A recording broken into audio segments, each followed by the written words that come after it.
right, hello, welcome to Lattes and Lasers, where we're going to dive into topics and for makers and sip a little brew at the same time. I'm Holly McCaig, and as always, I am joined by my incredible co-host, Amy Kant. Hey, Amy, how's it going? Hey, Holly. Going good. Yeah, Excited. We're in episode 6. We're more than halfway through, which is both exciting and terrifying, if I'm being honest. yeah. Why is it terrifying? Why terrifying? Well, because I'm like, wow, we really did that. Did we do that? I Did know. Wait, what? You know Well, what I mean? and we could be like, maybe towards the end, we'll be like, okay, yeah, that was a lot. Right. It And is a lot. I think too, I'm also like, I see the end for the Yeah, first season. And so yeah, it's like we have this point that we're kind of building to, and then we get a agreed. little bit of a break, which I think is going to help us. But I think we've really been learning a lot as we've Yeah, been going through this whole thing. And so I appreciate the lessons that I've learned in a variety of ways, like in video editing, audio editing, and a lot of things that um I either hadn't done in a long time right. or I had just never really done. So it's been a growing experience and a learning experience, which is nice. Yeah. No, I agree. I agree. I enjoy it. I do enjoy it. It is added work that sometimes can feel a little bit like a lot of pressure because you have other things you have to do. And so Yep. I do like that we're going to be splitting it up in seasons, and hopefully we keep having things to talk about. I don't know. We'll see. I think we will definitely have stuff to talk about. There Yeah. is always so many things that change or trends or new Yeah. products. And I think we'll definitely have plenty of content. And truly, even if it only became here's the, crap I dealt with this week as a small business owner, like we would never Yeah. run out of topics. No, exactly. Exactly. No, You I know? agree. I definitely agree.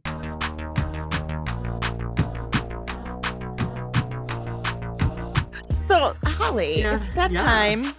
What is in our cup this week?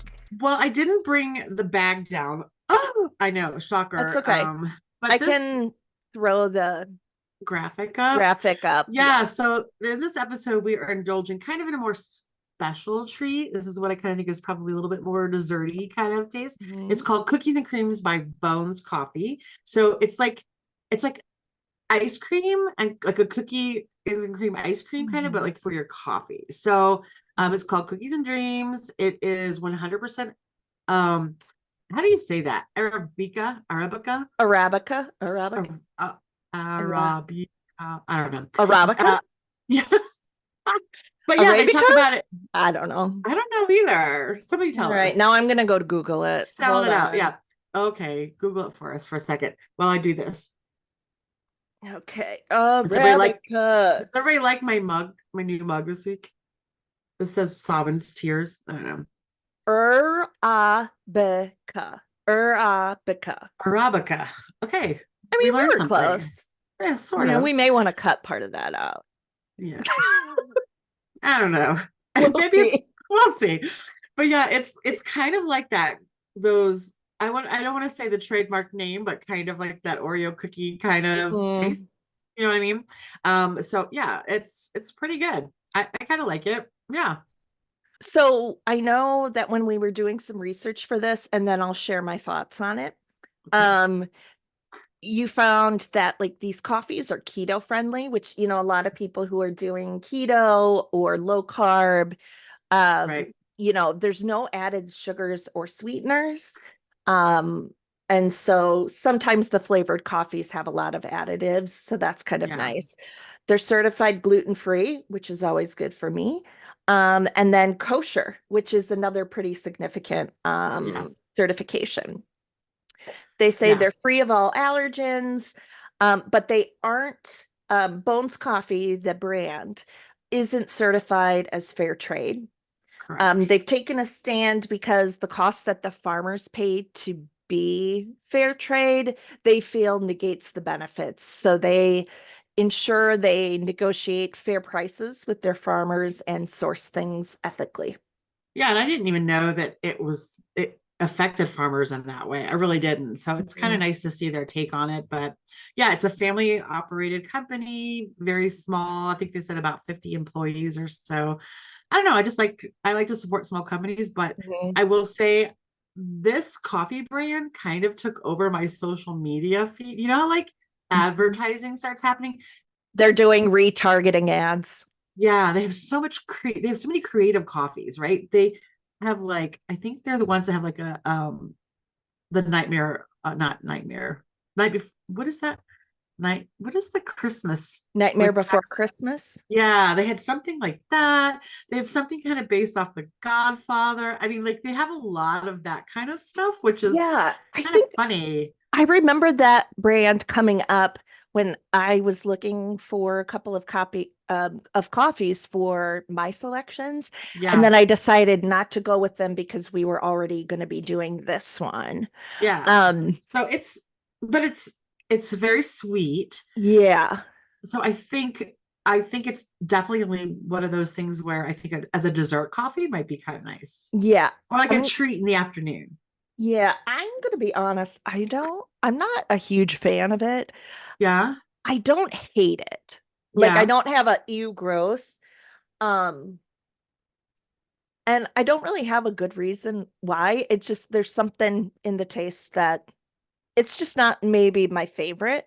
Yeah. Um, but remember, I'm someone who never adds any sweetener to my Yes. No. coffee. I Exactly. like things, I generally drink my coffee black. Even when I do a latte, it's unsweetened almond milk with Yeah. espresso. So I think that might be part of it. And I think you're right. Perhaps paired with like a Madeline cookie or biscotti or like a pastry or something, this Hmm. might be a really good complement to that. But for me, just black on its own, Yeah. Yeah. I don't I need something a little bit different, it wouldn't be something I would drink every day. I feel like it yeah, definitely has like a that. special occasion. Right. Like it's an after dinner coffee or something to that extent. Yeah. Kind of reminds me of like those what's that you get in a can, international delights or Right. international Yes, coffees. I don't know what you call exactly. them. Yeah. Well, but I will say what I really appreciate about the brand is their focus on ethical sourcing Yeah. and unique flavors. So Yeah. I'm gonna have to try some of their other flavors because They they really intrigue me. they have like sampler packs, I think, of Ooh, like small ones of I like may have to different. do that. Although Yeah, I I will was thinking, say I have so much coffee right now because of this oh, show, this Holly. remind okay, but this reminds me of my you know how you have coffee errors, flubs. Okay, I Mhm. had one this morning. I this was down in my office. I had to come downstairs and get it. I was up about like I don't know quarter to seven somewhere around there. So it wasn't like quite bright yet, but it was enough that I could see a little bit in the kitchen to work without turning the light on, which was my first mistake. Mhm. Um, because I poured too much in my coffee filter basket that I like one of those that you use over and over again. Yeah. And so when I brewed it, there were grinds all in my coffee, and I was like, dang it. So I emptied it all out, cleaned it, put more water in, ran it again. When I heard it was done, I went back in and realized I didn't put any coffee in. So it was just water. So third time's the charm, and now I have coffee. And so I actually went through a little bit of my coffee. That But is definitely something I would do. yeah, so that's how my morning went. And it was like, all right, Holly, next time flip that light on. It might help. Yeah. Maybe you need Yeah. a coffee in order to make your coffee. I know. And I always think about doing it where I set the timer to set it up the night before when I'm a little bit more, Right. alive.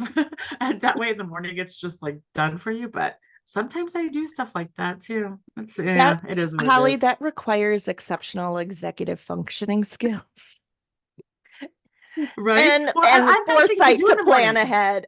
Right. And I have things to do in the morning. I gotta let the dog out. I gotta feed the squirrels. I gotta do this. I gotta do Right. that. There's a lot to Expect me to make do. coffee too. Yeah. Yeah. I'm Yeah. truly surprised I didn't have a mishap because it is like Read Across America week and Uh-huh. toddler had Wacky Wednesday at Oh daycare, so we gosh. had to do crazy hair this Oh, morning. fun. Bedhead wasn't good enough. No, she wanted braids and ponies and clips and hair chalk. So she has like she's blonde and has like red and green streaks in her hair. So she looks like Oh, a Christmas tree a little bit. oh, nice, nice. I'll have to see pictures of that. I Oh bet yeah, that's I'll cute. send you some pictures because I love it. it was wild. So, all right, All right. folks, that is a Yeah. little bit about our week and our coffees. But don't Yeah. forget that you can support Lattes and Lasers by buying us a coffee. Head over to our website, lattesandlasers.com, click on support. You can buy us a cup or send us a bag of coffee you want us to try. Every little bit helps. Yeah. As we've said before, we're not making money on this. This is costing us money. So if you can help support us, we are small business owners. So every little bit helps. Please, we're poor. We're in a dry spell right now. Yeah. Oh, yes, yes, yes. And thank you to everybody who has donated. I appreciate it so much. So today we decided to unpack kind of more of an essential but overlooked aspect of someone's digital footprint, right? So having a web presence. And I'm not talking about like a whole giant website with all the bells and whistles, just a simple one page landing site or landing homepage, something to that extent can make a huge difference. And one of the things I hear often from people go, I'm leaving Etsy for Shopify. Well, why? Shopify is not going to send you the traffic. What you should be doing is focusing on your own digital footprint that you own, that is on your terms and good to go, right? So, Absolutely, Holly. It's really about making sure your customers can find you, learn about what you offer, what you do, maybe right. what your niche is, and how they can stay connected. That's the big Yeah. piece, is that connection Yes. piece. So I know today we're going to explore how even just the smallest web presence combined with an effective email list can significantly impact your brand or business. Yeah. Yeah. Yeah. So, a landing page really is that first impression, the make or break moment for potential customers. But let's not forget how volatile social media can be and those Yeah. third-party platforms. So if there's a change in the algorithm, your visibility could drop overnight. I Yeah. know a lot of makers who only have a Facebook page or a Facebook group. So you're relying on Facebook to put your products out there. Right. Um, to me, that's putting all your eggs in one basket, and it may not be the best, right? Right. And, truly the change in the algorithm is a risk you shouldn't take lightly because and it's out of your control. Right. They So, could shut you down. exactly. They could close your account, or you could get hacked and then they never give it back to you. Yeah, And you don't want that. no. Because then you just lost your whole customer connection, your Yeah. whole customer base. Yeah. So, you really want to try whenever possible to direct engagement through a landing page and an email list. That offers stability and a direct line to your audience. Those are things that if they are on platforms you are paying for, you own and you can take with you. So Yeah. Holly, what really makes a landing page stand out? What do you think? Well, I think that's the biggest thing, when people start getting worried about having to build a whole website, right? Mhm. With a landing page, you can just be clear, concise, to the point, compelling enough to just really pitch whatever it is you're selling or who you are as a business, right?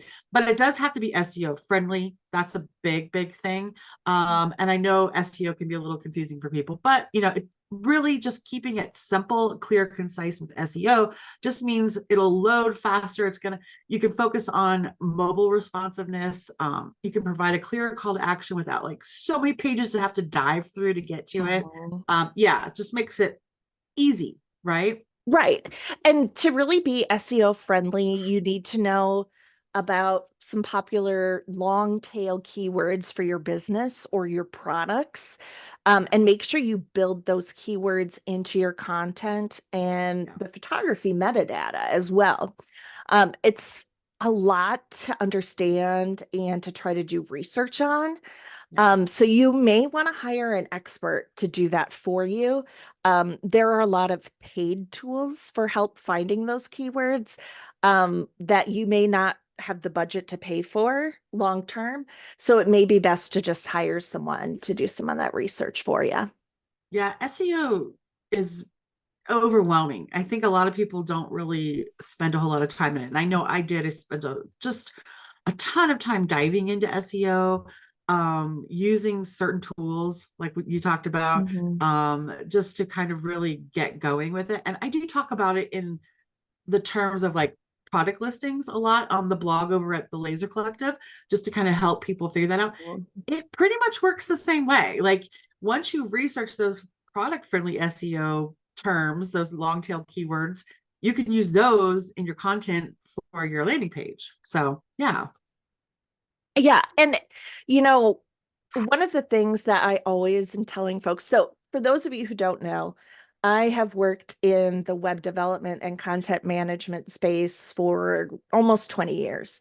Yeah. So I'm not just spouting this stuff. I have worked at agencies, I've worked in the public sector, and now part of my maker business is web development, fractional webmaster services, and like audit support.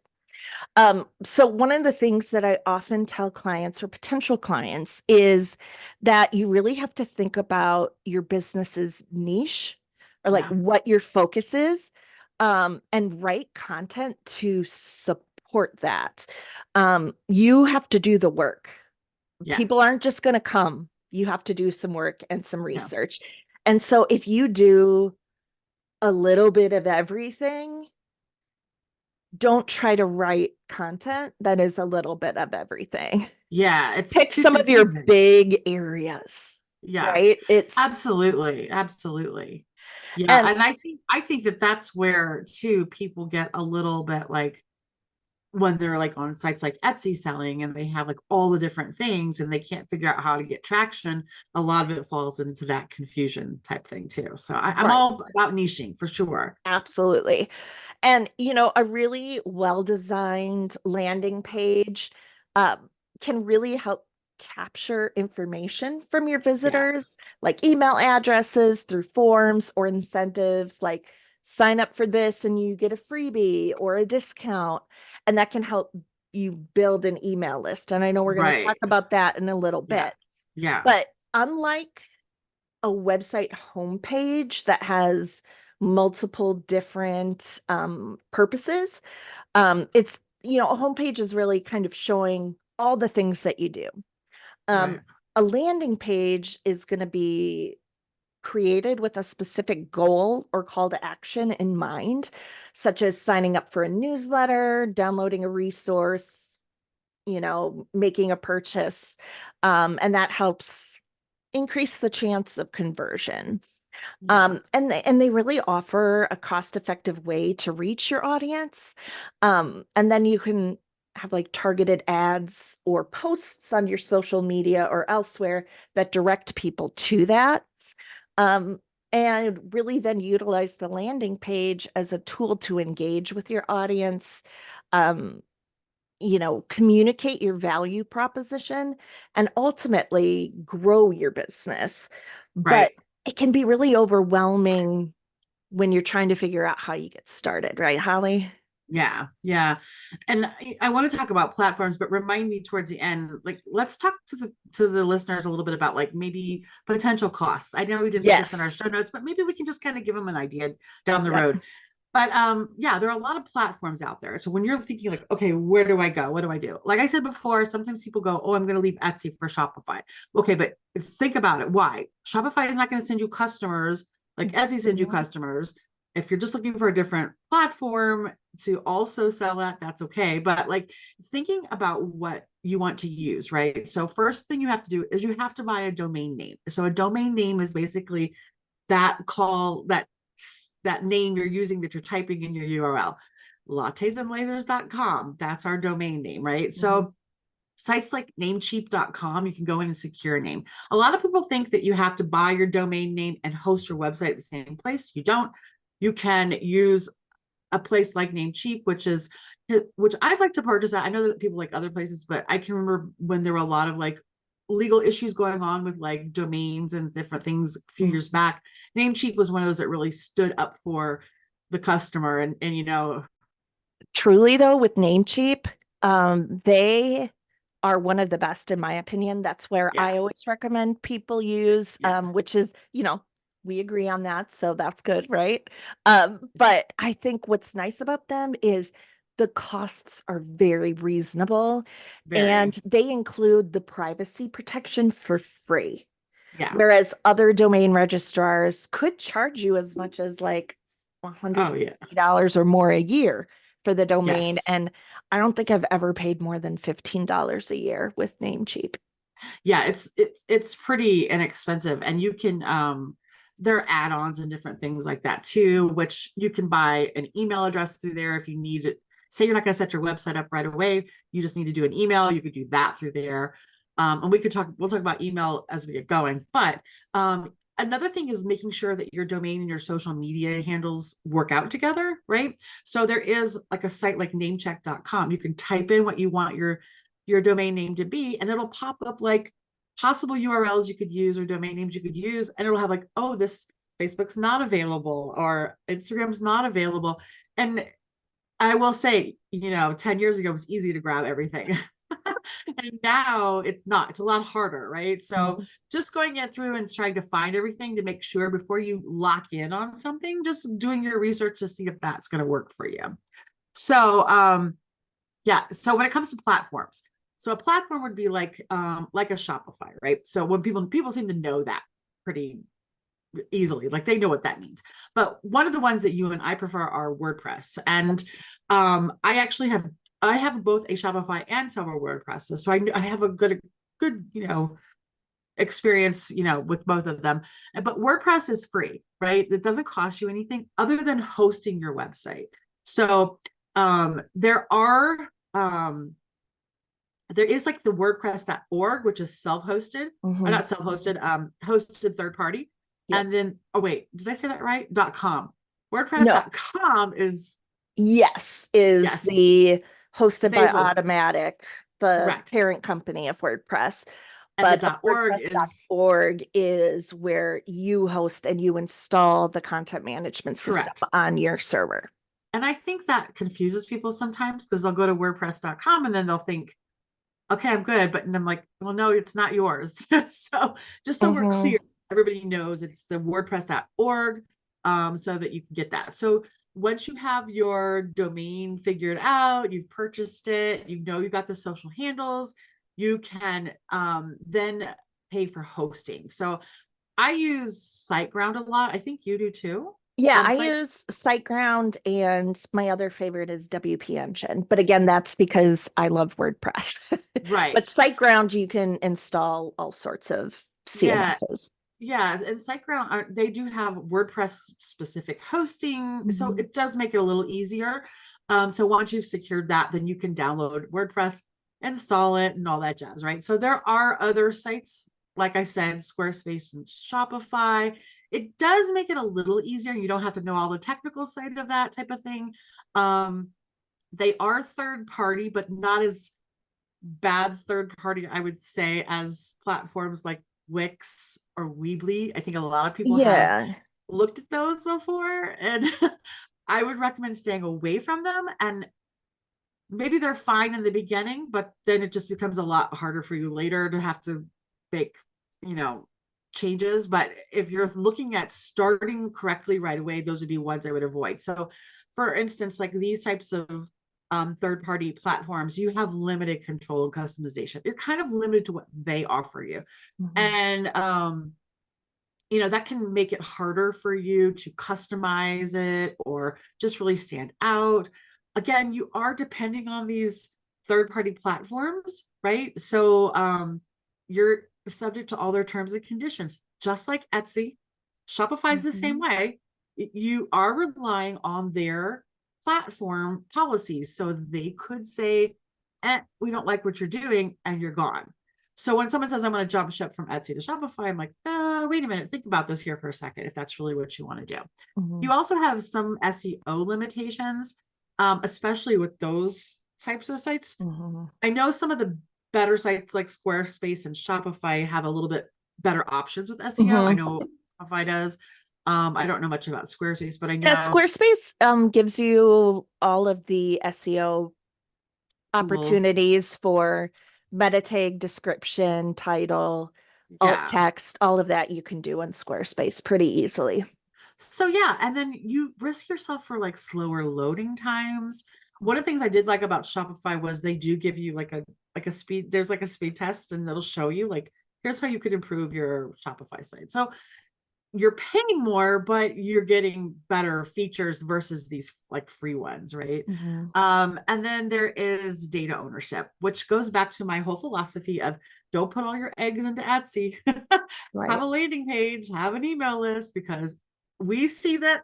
I mean, we've talked about this before, but how many times do we see my Etsy shop was shut down? You don't own your Etsy shop. You don't own that. Mm-mm. And they use AI that's even harder now to kind of like work with, and it can happen to you. You can really start losing that. So you lose contact with your customers, right? Mhm. So Well, and one of the things you can do, and I need to make a better point of doing this on a regular basis, is doing an export of all of my product titles and descriptions from Etsy so that if I yes. ever do have to move to something else, I at least have a starting point and I don't have to write Yeah. everything from scratch again. Yeah, it's overwhelming. Because I did a lot from scratch with Shopify. I was like, ugh, not fun. But yeah, for sure. That whole just owning your stuff. Mhm. Scalability. So if you stick with like a Weebly or a Wix, then like, can you Mhm. do an e-commerce shop down the road? I don't know. Yeah. And so you just have a lot of different things, branding limitations, uh, risk of service disruption. Of course that can happen with your host too, but you have a little bit more control there. Over time, cost, it could be a little bit more expensive. I Mhm. would say like with WordPress, it's pretty inexpensive to host a website for the year, especially if Mhm. it's like just a web page and you're not doing digital downloads and e-commerce and all the extras. It's over time ends up being a little bit more affordable, especially if we're talking to people who are like, you needed some sort of web presence, Right. definitely more cost effective. Yeah, and I actually may have some referral codes to save some folks money if they're looking for something. So I'll be sure to put those in the show notes and in the blog post because Yeah, yeah. I don't know about you, but I am always looking for a way to save money in my business. But I also feel that this is something you do need to invest in. I agree. Totally agree. Yeah, because you have like all these limitations, right? Just Mhm. third party altogether. Just a lot of different things that can affect, you know, Right, your web exactly. presence. So Well, and I think what it really comes down to is what is your call to action? Um, and that is the key conversion point on any type of landing page. And so I think that's truly where this like idea of an email list comes in. So encouraging people to sign up so you can keep that connection or that conversation going. yeah, exactly. It helps you build a relationship. You can announce sales, new products. If your Etsy shop got shut down, you have a way to contact your customers. Um, I don't know if we talk about that in here, but I just want to do reiterate, like you are not legally allowed to take those emails from Etsy and put them in an email list, just so we are clear up front. It's against So their terms. yes, so just make sure you're not doing that. So you do have to kind of grow it organically and make sure you're doing it the right way. So yeah, Yeah. So, Holly, I know you've been doing this a lot for your different shops. What are yeah, some of those tips you have for really growing your email list? yeah. So for depending on the niche, what you're selling, what you're doing. So for instance, like the Laser Collective, we are a digital files shop. And so mine is access to a password protected library on the website where I give you free files, right? You can use those free files. For my physical product businesses, I do find coupon code is like the best thing. Unless you were saying more of like an artist perhaps and you sell different things, you might could offer a coloring page download or printables or something to that extent. So you really have to think about it, like how my audience is going to react to my call to action item, my freebie, if you will, to do that. So Well, there are a lot of like business coaches and folks in that kind of space, in the yeah, small business maker space, who will utilize this as a tool to give folks like white paper or some kind of tool or checklist. Like, give me your email. I'm going to give you this free tool, but then I'm going to yeah, market to you later yeah, to try to get you yeah. to buy something. Yes, and that's really what you're doing, right? You're Mhm. you're trying to get them to just stay with you. Right. Right? Right. And, if your content is really valuable, you will get people to convert, and make Yeah, sure that you are pushing people to that on your social media, yeah, in your Etsy shop description, say, yeah, hey, visit my website to get a discount code yes, that you can use here on Etsy, right? yeah, yep, And then what you can do is hook everything up through an email platform. There's a lot of free ones out there that will yeah. limit up to like a certain threshold of number of survivors.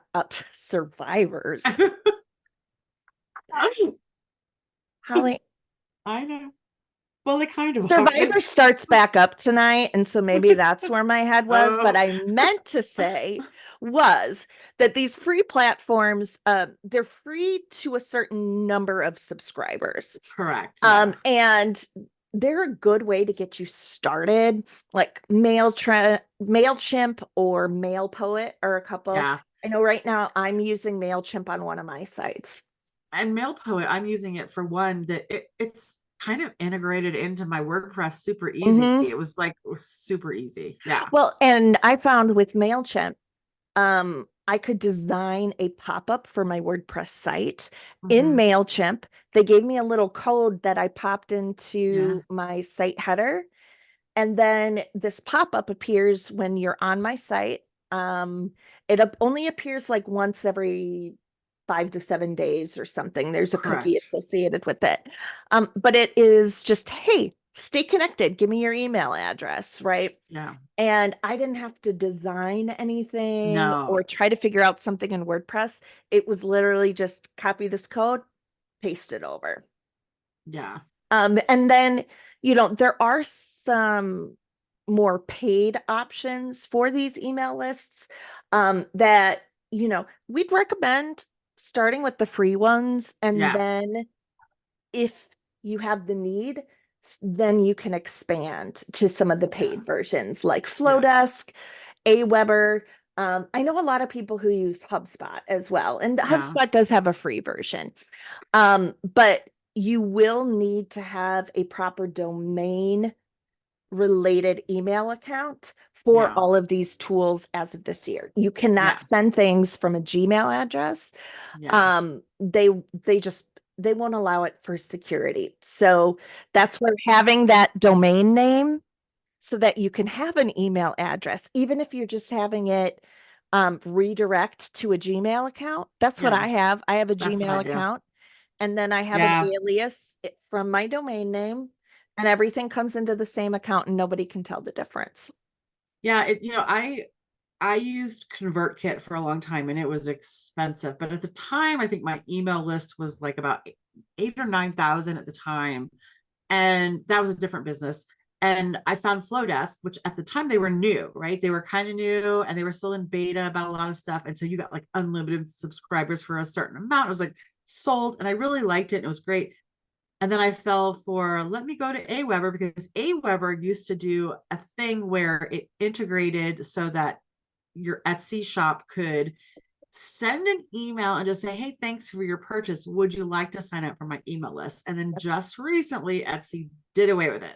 So I left a great price for Flowdesk for Aweber only to lose that. And now, I'm paying a little bit more for Aweber for the laser collective because I do have a bigger list. I can't do a free one for there. But it was nice at the time to be able to have that for a while it lasted. Because it was just a great way to encourage Etsy customers to subscribe to you. Now it's like trying to get their attention and say like, how do you get them to sign up for my email list? It's hard. It's a very small percentage of your customers that will, but legally, like we said, you can't just go add somebody to your email list. It's Yeah, against the law. and that's something that I think people just assume they can add people to their list. If they have an email address, why can't I? There's data privacy and other laws out there. And again, And other we aren't countries. lawyers. We aren't lawyers. Don't Right. come at us. But that is what we've learned. And that's why on every email that gets sent, has to be an unsubscribe option because you can't just add people as spam.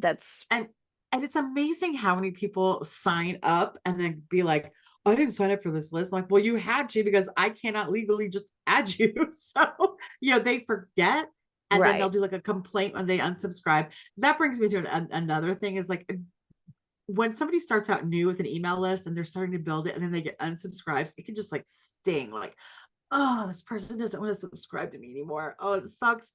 What did I say? What did I do? Or anything like Mhm. that.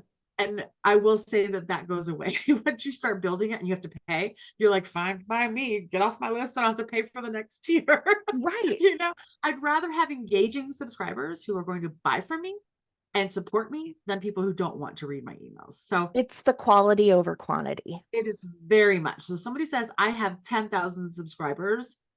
Okay, but your percentage of those people actually clicking on things and buying things is like well under 5%. So Right. Whereas if you have a smaller list, but they're more engaged, your yeah, conversion rate is up, which is good. absolutely. Yeah. So talking about like worrying about what you did and stuff, you do have to keep their attention, right? You do Mhm. have to personalize your emails, making sure it's something they want to hear from, and then being consistent in your communication, which I admit I'm not the greatest at. I used to be really good about this once a week, but I always let my customers and who subscribe to me know how frequently they would be hearing from me. Like, hey, I usually send out once a week, letting you know what's happening. I don't like to Right. I'm not going to overwhelm spam people. you. I know I Right. recently signed up for something and this lady, I swear to God, I've gotten 15 emails in a day from her. Yeah. And I'm like, no, that's aggressive. And Yeah. I don't like that. And so I unsubscribed from the emails and the service because I was like, that's too much. And That like, I don't nobody mind a needs welcome. to hear from you that many times in a single day. No, a welcome series is one thing. 3 to 5 times over a 7-day period Exactly. is one thing, right? Like I do like a 3-day welcome with the Laser Hmm. Collective. Welcome, here's the access to the library. The next day Hmm. is like, hey, I think the next one is like, oh, hey, here's some good information you might like. And the third's like, oh, I forgot to tell you who I am, and then Right. now you'd only be hearing from me once a week, which is not true. It's usually lucky if you get once a month, but it happens. Right. So yeah, don't overwhelm your customers, but don't ignore them for months and then email them Right. Exactly. because they Because will then be they like, forgot that yeah, you had signed up and that they yeah, actually opted in for that communication. Right. exactly, So, connecting those dots from a landing page to an email list means really strategically placing your sign up forms to ensure your calls to action are impossible to ignore. right. But there are pretty common pitfalls with that, like cluttered design, thinking you have to have absolutely everything on there, and less is more. Yeah, Truly, yeah. like It could just be keep a things simple, focused. yeah, it could just be a simple like get announcements about new products. Okay, sign up. And you don't have to ask for their full name. You can ask for a first name and email. You Mhm. don't need all the extras. I do know there are some privacy things with different countries, like I think Mhm. the European Yeah, Union has like, GDPR. yeah, so they may have to like check something or whatever, but keep it simple. Yeah, keep it super simple. Like, hey, you want this? Heck yeah, let me in. And that's all you need, right? Right. Like it's Make it so simple. Don't make them have to click a verification in their email in yeah, order to get the coupon code. Just make the yeah. code appear. So what I do, like on the Laser Collective, when you sign up, I have mine immediately redirect to a page that has the password on it. So you're getting the email with the password, but you're also getting redirected on how to just go ahead and get in. Right. And I very rarely does somebody like close out and not read that, but it does happen. But I try to make it so easy for people to just get what they need, right? That's what they Right. signed up for. They want that access. They want to get in there. Right. And, really try to make it a sprint for your customers or visitors. It doesn't need to be a marathon, super involved. Like you are just trying to get their information, right? So Right, that you right. can then start to get information from them through what they open, like all that kind of stuff gets tracked in the email Yeah. system. Yes. And Yeah.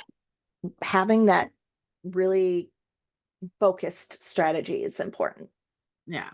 So, we talked about investing in a landing page and an email strategy for kind of like a long-term growth thing. Mhm. Tell us what somebody might spend for a simple one-page landing page if they were to either maybe do it themselves, like what their DIY costs might be, and then versus like hiring somebody. Yeah, I think it really, I mean, there's a huge variance, right? Yeah, It right. part of it depends on the experience of the person if you're hiring someone. Someone who has more experience is going to cost more, but they are bringing that knowledge and experience. So it Correct. makes sense that they're going to cost more, right? Right. But they're also probably more efficient, right? So Yeah. maybe that person has a higher hourly rate, but it's going to take them less time because they know what they're doing. So Right. something that may take a newbie 5 to 10 hours may take an experienced person 3 to 5, right? Right. So it Right. may end up being cheaper overall. I would say, it really truly depends. Are you going with someone who is like an independent freelancer versus a more established agency? Mhm. Um, or are you going with someone from like Fiverr or one of those other places where you're like bidding for business but at a cheaper rate? Right. And I think you really truly get what you pay for with that. Yes. Been there, Um, done that. but right. And I personally would recommend making the investment in your business. So I would say for like a simple landing page design, if you were paying someone to help build it and optimize it for responsive design, so it works on all devices, and I would say you're probably going to spend minimum $500, truly, and it could be up to a couple thousand, depending on what you're Plugins looking and different for. things you need, like Right, different coding and stuff. Yeah. Yeah. right, I think that's helpful. I think it helps people kind of be like, okay, yeah, I can either do that or maybe not yet, or maybe I need to try it right, on my own first and see what I right. can do. Well, Because and I've been there where I've tried it on my own and be like, ah, screw it. I'm going to hire somebody because it's just right. easier. Well, Yeah. and it just kind of becomes that point in your business, and I think we all run into this as small business owners is what is something I'm willing to do, and what is it going to be better for my business to pay someone else to do? Accounting. Exactly, accounting, right? Like there's things I'm good I at and love there's my things I'm bookkeeper. not I good at. love her. Well, Yeah. my mom's my bookkeeper, I will and when I gladly pay $300 a month just to have it done right. right. Well, and when I restructured and renamed my business last year, she was like, I'd be happy to help you out just in exchange for free product. And I was like, Mom, I'll pay you. It's going to be a mess. And she's like, No, no, no, no. Well, then it came October and I looped her in on everything. And she was like, You haven't reconciled anything since January? I said, No, I have not. Yeah, I think that's something we all have been there and slacked on Yeah. and not done. Yeah. Well, and Well, part of it is your time is valuable. right. And would your time be better spent developing new products, um, Right. producing products, processing orders, all of that? Or is your time going to be better spent trying to figure out how to build a simple one pager for your website? Exactly. Yeah. Exactly. And it Yeah. depends on your technical ability and comfort level. Right. A lot of the different tools, with WordPress, there are a lot of different page builder tools that are very easy to figure out. And like Right. with Squarespace, it's drag and drop. Right. It, Right. very easy. Um, but I think that investing in that, once you get to that, there kind of comes a point in the business. Maybe if you're doing it just as a hobby, you may not feel that the investment is worth it, Well, and right? you may even just hiring somebody to help you figure out the best way to go about putting your content together on your page, Right. right? That whole like, okay, I need a good like attention grabber, and I need a good like call to action here, and then I need like a thing to kind of just showcase my portfolio and who am I, and da, da, da, like just having somebody to help you who has an understanding of SEO and like the best way to lay that out and go about it, it's priceless. Well, and in that case, it may be better to just pay a freelancer for a couple hours of their time, Yeah. right? Just say, hey, I just need a little bit of help here. Can I pay you for your knowledge and experience and recommendations? And then I'm going to take it and run. Right. And that's Right. totally fine. I know with my business, I get both kinds of clients. I have the clients who Right. are like, give me the template and I'm going to do all the content. And then I have people who are like, I Want don't to do need to get anything. this in my head. Yeah. I don't want to. Can you Yeah. just do literally everything for me? And that's fine. Well, and I know you and I have talked a little bit about possibly putting together some more like classes and things, Hmm. which we're working on and thinking about just to help people out a little bit more. Right. But Give yeah, some tips and tools for or yeah, templates. Yeah, that's definitely something we are looking into as a an offering to the community to help people out because we've right. been doing this a while and we have some lessons that we've learned, right? Right. But also like if you want to hire somebody, go to Amy. So Yeah, call me. Amy did the Lattes and Lasers website, which is Mhm. just it's concise and like just right. And that's kind of I think what people think like they get to the point where they get so like elaborate and overwhelming with so much stuff and clicking here and too many pages.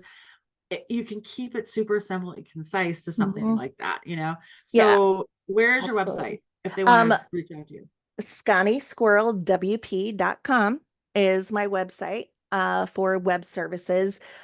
You can actually go to my site and sign up for a free 30-minute consult where I'll just, talk to you, give you some tips, and then we can kind of go from there.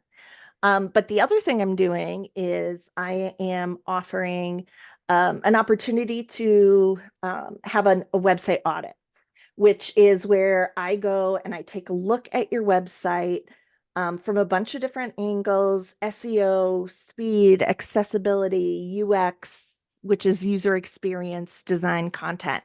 And then I give you like a report. Yeah. And here are some of the recommendations I have for ways that you can improve your site. But I also highlight the things that you're doing well. So it's not just a you Yeah. suck, right? Like it's not that, it's here's where you're doing good. Here are some places where you can take your business to the next level in your web presence. So Yeah. if you go to lattesandlasers.com/web audit, there will be a form that you can fill out for the opportunity to get one of those audits. So we're going to be giving one of those away to a listener. One lucky person gets this. It is very invaluable. I don't even know if Hmm. that's the right word. Yeah, invaluable. Just because if you've got a website already and you're trying to figure out like what can I do better with it, Amy's going to be able to at least just guide you on that kind of stuff. And so I would trust her with all of that. She's very experienced, knowledgeable, and can definitely help. So Yeah, like she said, the website, but also we'll put it in this week's episode notes. So you'll have absolutely. all the links and different things we talked about, we'll put in there. So everybody has Well, and that. you'll get a little taste of what we think a good landing page looks like, right? Yeah. Oh yeah. I think so. Yeah, absolutely. So yeah, I I think this was helpful, right? I hope so. Well, and it's like we said, we are looking at some ways to kind of be able to provide more services to those who maybe want to DIY, and help with that. We just have a lot of stuff in the works that we're thinking about and we're kind of working on, and we promise we'll let you know if that's and where we go with that at the same time. As we wrap up this little topic that we did on crafting your landing pages and your email list for your business, we kind of told you like the whys, the what ifs, how all of it just kind of like, falls into place, if you will, and how you can connect with your audience. So I hope it was helpful. Yeah. Well, and we really encourage you to take some time to evaluate your digital footprint. Yes. That's part of why we're offering this audit, because it's a good way to get kind of a holistic view of your site. Yeah. Is your landing page converting visitors into followers, customers, or part of your community? Is your email list a channel of meaningful engagement? All Yeah. important things to think about, Holly. Yeah. So just before we sign off here, I want to make sure everybody knows that, we really appreciate all of you listening. If you are Yes, listening, thank you. because sometimes we're like, are you listening? Because They we do. are. We're seeing the downloads. Yeah, we would really, really love it to hear from you. And if you don't already subscribe to us, we hope you will. If you're watching us on YouTube, if you're not, we have a YouTube channel. You can subscribe there and watch the video version, which sometimes can be a little bit silly at times, but that's Well, what it is. yeah, it's more of an extended version, the video. The Yeah. audio only is a little more trimmed down. Yeah. So, and obviously you can find us on all of your favorite podcasts, platforms out there. So Absolutely. yeah. And we are excited about, the last 4 episodes we have going Right. on. So. Well, and I think we have an idea for next week, but I know we're still trying to work out scheduling, so I don't want to totally tease it yet. Yeah. So stay tuned. But I think, it's the perfect time for another cheesy send-off, Holly. I found another one. Oh Lord, I'm All right. excited. Are you ready? Okay, go ahead. Okay. I'm ready. As we power down our lasers and sip the last of our brews, we bid you adieu. Until our next rendezvous, keep caffeinating your creativity. Can you guys tell we like to use Chat GPT to help us out with some of these little slide offs? They're funny. Yes. It has created quite the list for us. So. Well, we enjoy talking to you all. We will see you next week. All right. Bye, everyone. Bye.